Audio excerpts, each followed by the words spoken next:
नमस्कार दोस्तों, आज के इस वीडियो के अंदर हम लोग ज्योति सीएनसी ऑटोमेशन लिमिटेड के आईपीओ के बारे में बात करेंगे। हम लोग यहाँ पर कंपनी का डिटेल में बिजनेस समझेंगे, साथ ही साथ मैं आपको कंपनी के फाइनेंशियल फंडामेंटल भी समझाऊंगा और इस वीडियो के एंड के अंदर मैं दोस्तों में मेरा पर्सनल ओपिनियन भी दूंगा कि क्या आपको ये आईपीओ अप्लाई करना चाहिए या तो फिर आपको इसे अवॉइड करना चाहिए। और अगर दोस्तों आप लोग इस आईपीओ को अप्लाई करते हो तो क्या सिर्फ और सिर्फ लिस्टिंग इन पाने के लिए इसे अप्लाई करना चाहिए या तो फिर लॉन्ग टर्म के इन्वेस्टमेंट के लिए इसे अप्लाई करना चाहिए। साथ ही साथ मैं यहाँ पर आपको आईपीओ का जीएमपी यानी कि ग्रे मार्केट प्रीमियम भी समझाऊंगा और इसके अंदर किस तरीके से उतार चढ़ाव आते हैं, उस हिसाब से आपको क्या डिसीजन लेना चाहिए। ये सारी की सारी बातों को समझेंगे आज के इस छोटे से वीडियो के अंदर। और इसी तरीके के वीडियोस को पाने के लिए चैनल को सब्सक्राइब करके ऑल के नोटिफिकेशन बेल को ऑन करना ना भूलें। दोस्तों अगर हम लोग बात करें यहाँ पर कंपनी की, तो कंपनी इनकॉर्पोरेट थी 1991 के अंदर। यहाँ पर जो ज्योति सीएनसी ऑटोमेशन लिमिटेड है, ये लोग यहाँ पर मैन्युफैक्चरर एंड सप्लायर है यहाँ पर सीएनसी मशीन्स के।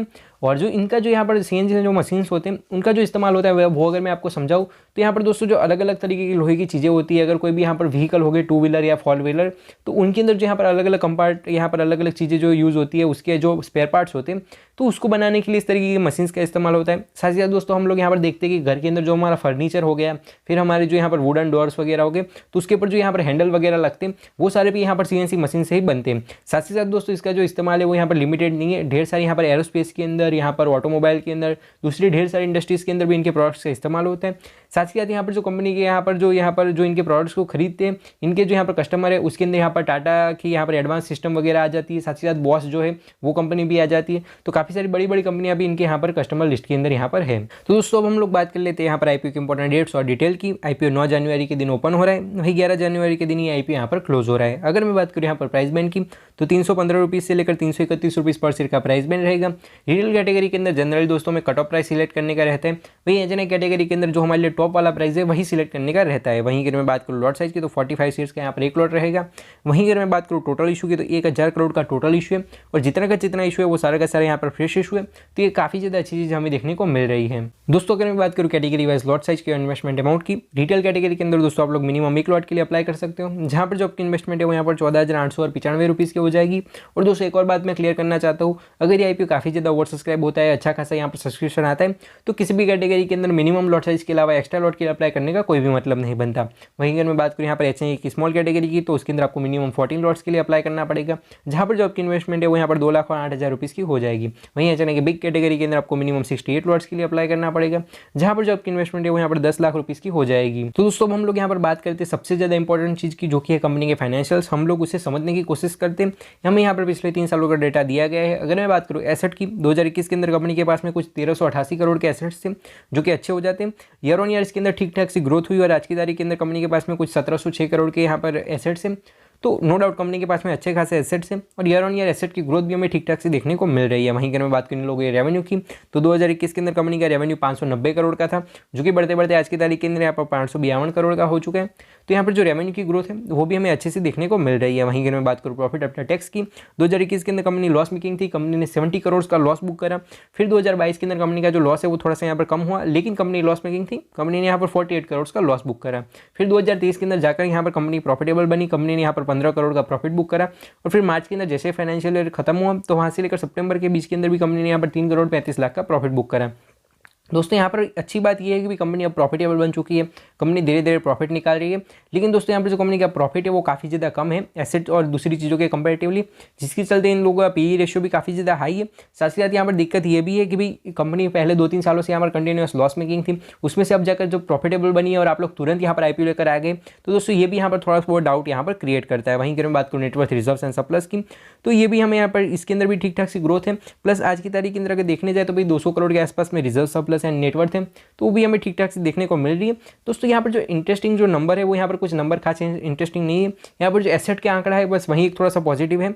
वहीं अगर मैं बात करूँ बोरिंग की, तो 2021 के अंदर कंपनी के ऊपर 725 करोड़ की बोरिंग थी, जो कि बढ़ते बढ़ते आज की तारीख के अंदर यहाँ पर 821 करोड़ की हो चुकी है। तो नो डाउट दोस्तों कंपनी के ऊपर काफ़ी ज़्यादा हाई डेट है, काफ़ी ज़्यादा बोरिंग है। अब कुछ लोग बोलेंगे कि भाई एसेट के कंपैरेटिवली कम है, तो वो थोड़ी अच्छी चीज़ यहाँ पर हो जाती है कि भाई एसेट के कंपैरेटिवली जो इनका डेट है वो थोड़ा सा कम है। लेकिन दोस्तों यहाँ पर इतना ज़्यादा डेट है तो इसका इंटरेस्ट भी पे करना पड़ेगा, प्लस यहाँ पर इसका रीपेमेंट भी करना पड़ेगा, तो ये कुछ ज़्यादा अच्छी बात यहाँ पर नहीं है। दोस्तों अगर हम लोग बात करें यहाँ पर की परफॉर्मेंस इंडिकेटर की, अगर मैं बात करूँ पीई रेशियो की, तो 324 का यहाँ पर कंपनी का पीई रेशियो है। तो दोस्तों वैल्यूएशन के अंदर यहाँ पर एक सबसे बड़ा प्रॉब्लम यही है कि भी कंपनी की जो इस आईपीओ के अंदर वैल्यूएशन है वो कुछ 7,500 करोड़ की मार्केट कैप के साथ में ये कंपनी इस आईपीओ के अंदर आ रही है। तो जो वैल्यूएशन है वो हमें काफ़ी ज़्यादा हाई देखने को मिल रही है। कंपेरेटिवली कंपनी का प्रॉफिट सिर्फ और सिर्फ 15 करोड़ का है। तो ये एक बहुत ही बड़ा माइनस पॉइंट हो जाता है। और जब मैं इसका पीयर कंपैरिजन करूँगा तब आप लोग इसकी वैल्यूएशन को थोड़ा बहुत अच्छी तरीके से समझ पाओगे।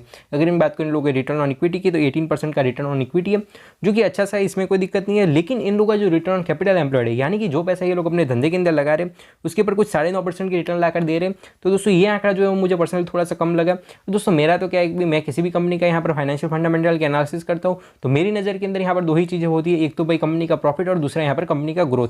अगर कंपनी के पास में यहाँ पर अच्छा खासा ग्रोथ का ऑप्शन है और कंपनी थोड़ा बहुत कम प्रॉफिट लेकर आ रही है तो भी कोई दिक्कत नहीं है।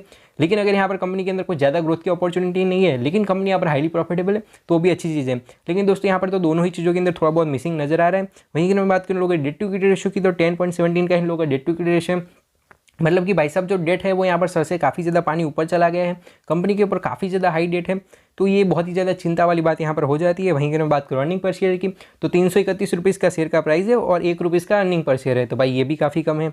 वहीं इन लोगों का जो रिटर्न ऑन नेटवर्थ है तो वो हमें 18.35% का देखने को मिल रहा है, तो ये भी ठीक ठाक सा देखने को मिल रहा है। दोस्तों अगर हम लोग यहाँ पर ज्योति सीएनसी का यहाँ पर पीयर कंपैरिजन करें तो हमें यहाँ पर पीयर की 3-4 कंपनियाँ दी गई है। अगर मैं बात करूँ पी रेशियो वाइज तो यहाँ पर इन लोगों का पी रेशियो जो है वो 300 प्लस का है, जो कंपेरेटिवली दूसरी कंपनियाँ उनका पी रेशियो में 44 का, 37 का, 67 का, 46 का, 51 का देखने को मिल रहा है। तो अगर हम लोग यहाँ पर एवरेज यहाँ पर 40 या 50 के पी की भी निकालते हैं तो भी सेक्टर के कंपैरेटिवली कंपनी का जो पी रेशियो है वो काफ़ी ज़्यादा हाई है। कंपनी जो है वो यहाँ पर काफ़ी ज़्यादा ओवर वैल्यूड निकल कर आ रही है, तो दिक्कत वाली बात यहाँ पर हो जाती है। प्लस इन लोगों का जो यहाँ पर रिटर्न ऑन नेटवर्थ है वो 18% का है, कंपैरेटिवली दूसरी कंपनियों का हमें ओवरऑल रिटर्न ऑन नेटवर्थ थोड़ा सा ज़्यादा देखने को मिल रहा है। तो दोस्तों अब हम लोग यहाँ पर लगे हाथ इन लोगों का यहाँ पर जो ऑब्जेक्ट्स ऑफ द इशू है उसकी भी बात कर लेते हैं। भाई ये लोग यहाँ पर आईपीओ लेकर क्यों आए हैं, तो इन लोगों ने रीपेमेंट और prepayment of certain boring availed by the company, ये रीजन बताया। मतलब कि इन लोगों ने जो भी डेट या बोरिंग वगैरह ले रखा है तो उसके कुछ हिस्से का ये लोग यहाँ पर रीपेमेंट करना जा रहे हैं, तो एक अच्छी बात यहाँ पर हो जाती है क्योंकि भाई कंपनी के ऊपर काफ़ी ज़्यादा हाई डेट है तो इन लोगों को इसे को तो कम यहाँ पर करना ही पड़ेगा। प्लस कंपनी का प्रॉफिट भी यहाँ पर कंपैरेटिवली काफ़ी ज़्यादा कम है। साथ ही साथ funding long term working capital requirement की, भाई आने वाले कुछ लंबे सालों के अंदर जो पैसों की रिक्वायरमेंट लगे रहेगी कंपनी को चलाने के लिए उसको भी रीज़न बताया, और साथ ही साथ जनरल कॉर्पोरेट पर्पसेस को भी अपना रीज़न यहाँ पर बताया है। दोस्तों लगे हाथ हम लोग यहाँ पर ग्रे मार्केट प्रीमियम यानी कि जीएमपी की भी बात कर लेते हैं।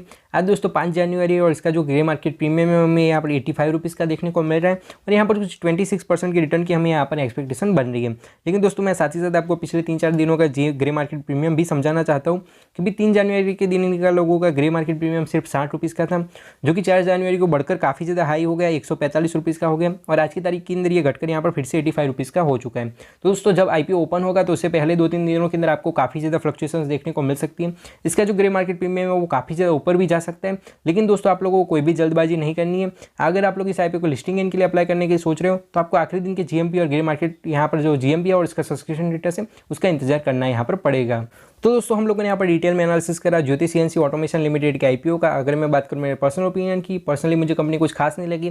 कंपनी के फाइनेंशियल फंडामेंटल भी ठीक ठाक है, कंपनी का परफॉर्मेंस भी ठीक ठाक है, कुछ उतना खास या कुछ उतना एग्रेसिव कंपनी का परफॉर्मेंस नहीं है। साथ ही साथ कंपनी की जो मार्केट कैप है वो उतनी कम भी नहीं है। कंपनी कुछ 7,500 करोड़ की कंपनी की मार्केट कैप है, क्लोज टू $1 बिलियन की यहाँ पर कंपनी की मार्केट कैप है।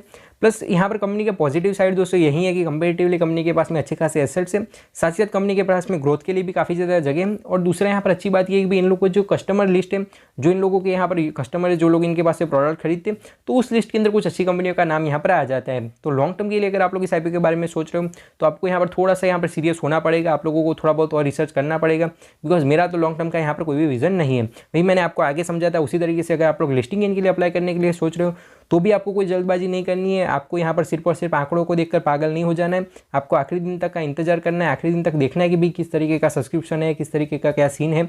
अगर अच्छा खासा सब्सक्रिप्शन है, अच्छा खासा लिस्टिंग इनकी एक्सपेक्टेशन बन रही है तो आखिरी दिन पर ही आईपीओ को यहाँ पर आप लोग सब्सक्राइब करना है। तो बस यही कुछ बातें थी जो मुझे इस वीडियो के अंदर रखनी थी। आई होप कि आपके सारे के सारे डाउट्स क्लियर हो गए होंगे। मैं मिलता हूँ आपको ऐसे वीडियोस के साथ, तब तक के लिए बाय बाय, जय हिंद, वंदे मातरम।